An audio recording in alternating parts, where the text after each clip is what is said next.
Dan hari ini kita akan membahas tentang sintaksis.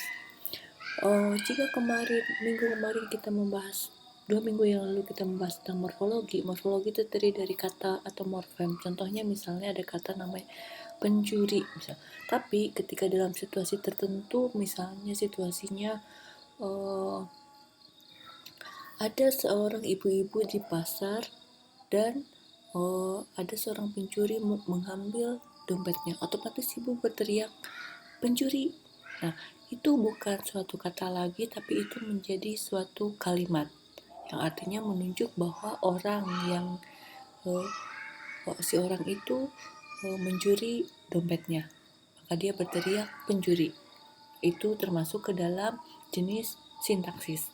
Oke, berarti sintaksis dengan morfologi itu ada erat kaitannya. Kita lihat, ketika morfologi digabungkan dengan sintaksis, maka menjadi suatu tata bahasa atau namanya gramatika. Kalau dalam bahasa Jepang, minasang ikut perkuliahan yang namanya bunpo. Nah, di dalam perkuliahan bunpo, minasang akan belajar morfologi dan sintaksis tadi. Oke, lalu morfologi itu seperti 2 minggu yang lalu membahas tentang kata atau apa itu kata, apa itu morfem, unsur terkecil di dalam suatu kalimat itu apa, itu belajar di morfologi. Tapi di dalam sintaksis kita belajar tentang struktur antar kata tersebut atau ada istilahnya namanya tata kalimat. Tata kalimat itu misalnya si kata-kata tersebut dia berfungsi sebagai apa? Misalnya dia sebagai subjek, sebagai predikat, sebagai objek. Itu kita pelajari di dalam sintaksis. Oke. Menurut Ramlan, sintaksis adalah bagian atau cabang ilmu bahasa yang membicarakan seluk-beluk wacana, kalimat, klausa, dan frasa. Jadi kita perhatikan bahwa kita akan belajar apa itu wacana, apa itu kalimat, klausa, dan frasa. Sedangkan morfologi itu ilmu yang menyangkut struktur gramatika di dalam kata. Jadi kalau morfologi itu intinya dari kata saja, tapi kalau sintaksis lebih luas, menyangkut di kata ketika digabungkan dia bisa menjadi frasa, atau kata digabungkan dia bisa menjadi klausa, dan kata ketika digabungkan dia bisa menjadi kalimat. Oke, objek kajian sintaksis itu apa saja? Di sini kita akan membahas 3. 1. Struktur frasa, 2. Struktur klausa, 3. Struktur kalimat. Oke, kita akan lari ke bahasa Jepang. Apa sih frasa gitu? Di sini dalam bahasa Jepang ada bermacam-macam jenis frasa. Ini dalam bahasa Indonesia juga ada, jadi saya kasih contoh yang dalam bahasa Jepang dulu. Contohnya ada yang namanya frasa nominal. Di sini artinya anak-anak sedang bermain. Minasang mau benkyoushimashita? Kamoshirenai ne. Contohnya, asoko ni 3人の子供が遊んでいる。1番。2番、あそこに3人子供が遊んでいる。3番、あそこに子供3人が遊んでいる。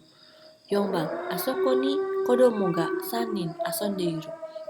Kita lihat ketika asokoni itu tetap dia menjadi keterangan tempat. Asondeiru otomatis dia sebagai predikat. Jadi yang berubah apa? Yang berubah di situ adalah jumlah ya. Sanin no kodomo atau sanin kodomo. Kodomo sanin, kodomo ga sanin.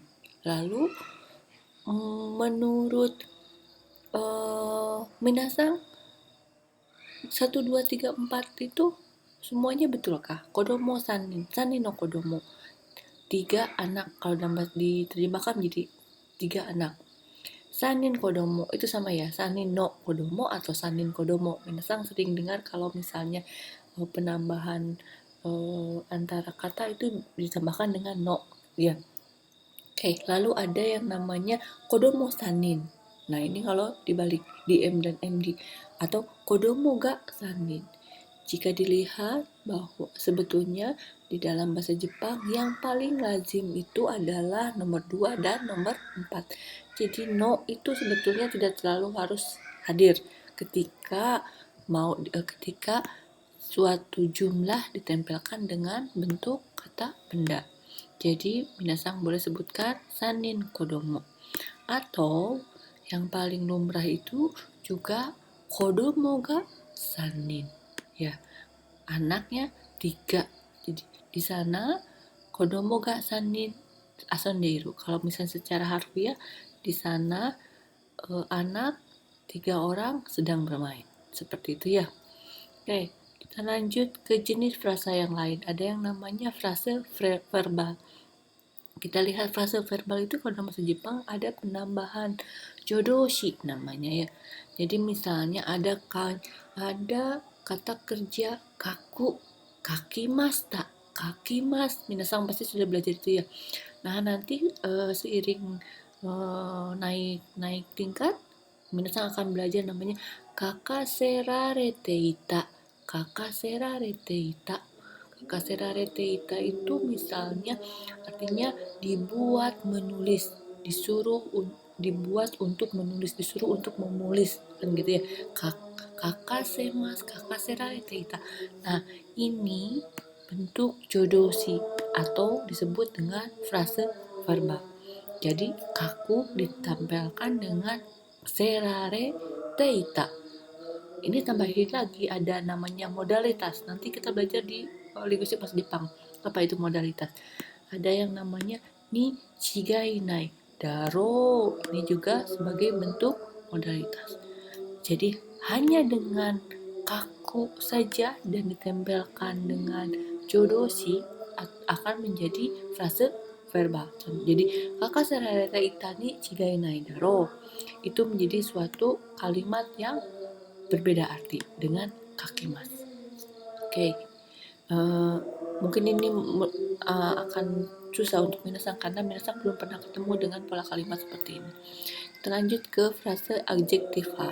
Adjektiva itu kata-kata yang mengutarakan perasaan, keadaan, sifat sesuatu benda atau orang. Contohnya, ini kanji wakai desu ne. Wakai hito. Takayama. Di sini ya ini adjektiva desu ne, adjektiva. Sabishi mura. Dalam bahasa Jepang, adjektiva bisa berfungsi menjadi predikat. Nah, kalau ini tadi namanya frase, tapi kalau ini nanti akan menjadi klausa. Contohnya, Toyama Fuji-san. Fuji-san wa takai. Takai tadi itu sebagai kata sifat ya. Sabisi, sonomura wa sabisi. Ini menjadi suatu kalimat atau bisa jadi klausa. Oke, setelah frase kita lanjutkan ke apa yang disebut dengan klausa. Nah, menurut Abdul Hair, klausa itu adalah sekelompok kata yang terdiri dari subjek dan predikat, sama seperti tadi ya. Ternyata kata sifat itu bisa menjadi predikat kalau di bahasa Jepang. Kalau ini coba lihat, ada adik mandi dan kamar mandi. Yang mana yang klausa dan mana yang bukan? Oke, kita lihat di sini adik ini sebagai subjek, mandi sebagai predikat. Nah, kalau kamar mandi itu tidak berbentuk kalimat ya. Oke. Jadi klausa itu berpotensi menjadi suatu kalimat tunggal. Baik, lalu di sini kita lanjut ke kalimat. Jadi di dalam bahasa Jepang jenis kalimat itu dibagi dua, ada yang berdasarkan struktur dan ada yang berdasarkan makna. Kita lanjutkan apa maksudnya berdasarkan struktur. Di sini berdasarkan struktur itu dalam bahasa Jepangnya ada yang namanya dokuritsu gobung, kalimat minor atau kalimat minim. Artinya kalimat yang tidak memiliki unsur predikat. Atau jutsu gobung, kalimat berpredikat. Tentunya kalau ini artinya kalimat yang memiliki unsur predikat. Kita lihat contohnya. Dokuritsu gobung itu seperti apa? Contohnya tadi pencuri, kan gitu ya. Kalimat dengan kandoshi, kalimat yang mengandung seruan. Durobo, kan seperti tadi. Oke, kalimat dengan meisi, kalimat yang berfungsi untuk memanggil dan menjawab panggilan. Contohnya apa ya? Minasan kira-kira bisa mengambil contoh? Oke, kita lanjutkan nanti. Lalu ada yang jutsu gobung. Tadi jutsu gobung itu kalimat yang berpredikat. Kalau ini seperti biasa ya. Doshibung, ini kalimat yang ada kata kerja. Watashi wa hon o yomu. Ame ga furu. Seperti itu. Ini furu dan yomu itu bentuk kata kerja. Atau kalimat juga tidak hanya di ditempelkan kata kerja saja, tapi contohnya ada keiyoshi bung. Keiyoshi itu kata sifat. Jadi pangga oishi ini menjadi satu kalimat. Ano hito wa kirei da itu juga menjadi satu kalimat. Lalu ada juga meishi bung. Meishi ini kata benda. Kyo wa yasumi janakatta. Janakatta bukan. Yasumi janakatta tidak libur. Kyo wa yasumi janakatta. Hari ini tidak libur. Ini juga bentuk kalimat meishi bung. Oke, kita lanjut ke jutsu gabung berdasarkan jumlah klausa. Kalau tadi kan kalimat-kalimat pendek ya, ada kalimat yang dari subjek, dari kata sifat, ada yang kalimat dari kata kerja, ada yang kalimat dengan apa tadi? Meishi ya, kata benda. Kayak kita lihat ada dua jenis. Kalau ini dalam bahasa Jepang ada jenis sama. Ada yang namanya kalimat tunggal dan adanya kalimat majemuk. Kalimat tunggal itu contohnya yang tadi, yang ini, yang tiga ini ya. Oke, kalau kalimat jemur itu ada 3 jenis. Kita lihat jenis-jenis apa saja. Pertama, ada namanya shisetsu, itu yang sebagai induk kalimat. Kaze o hite gakko yasunda. Kaze o hikimashita, masuk angin. Gakko yasumimashita, libur. Kaze o hite gakko yasunda.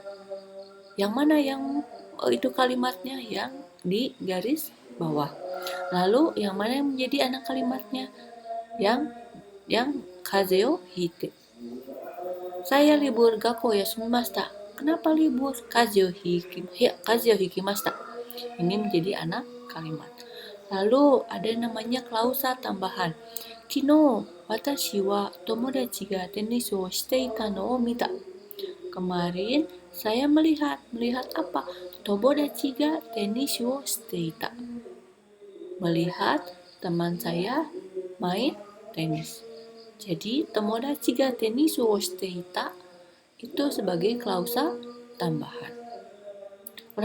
Bahasa Jepang sering ada banyak yang begini. Contohnya kino watashi wa eiga o mita. Misalnya dona eiga desu ka?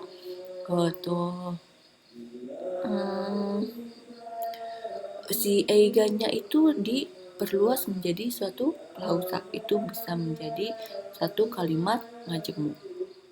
Oke, kita lanjutkan. Kalau tadi yang berdasarkan struktur, sekarang berdasarkan makna. Imiteki nayobung, ada 2 jenis. Lalu ada namanya dentasuteki kinobung, kalimat yang berfungsi menyampaikan suatu makna. Di sini ada banyak, 4. Oke, apa maksudnya imiteki nayobung itu? Contohnya ada yang namanya kalimat keadaan. Jotaibung, kino wa ame ga furimashita. Kemarin hujan turun. Atau kalimat suatu aktivitas. Chichi wa shimbun o yondeimasu. Jadi sedang beraktivitas membaca koran.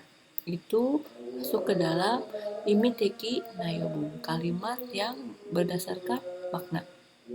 Nah, lalu ada tadi yang namanya dentasuteki kinobung. Kalau ini kalimat yang fungsinya untuk berkomunikasi. Jadi ada banyak. Komunikasinya untuk apa? Contohnya memerintah. Shine, gitu ya.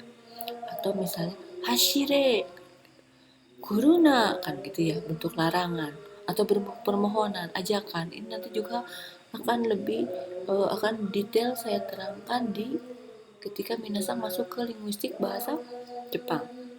Oke, lalu ketika belajar di dalam sintaksis itu kalimat, apa aja sih unsur-unsur kalimat itu, kan gitu ya. Tentunya kalau dalam bahasa Indonesia minasang sudah tahu. Jadi ada subjek atau shugo dalam bahasa Jepang, predikat atau jutsugo, objek itu taishogo atau mokutekigo, keterangan itu jokyogo, modifikator atau shushokugo, konjungsi itu adalah sutsuzokugo. Oke, sekian dulu materi sintaksis hari ini. Untuk tugas saya nanti akan rencana membuatkan kuis seperti kemarin di Google Form ya. Minasang tolong isi. Lalu kuisnya seperti apa? Seperti kemarin saya mungkin isinya akan berhubungan dengan materi-materi ini ya. dan materi-materi ini dan materi yang minasang pegang bahan ajarnya. Oke,いいですか？じゃあ、また来週ですね。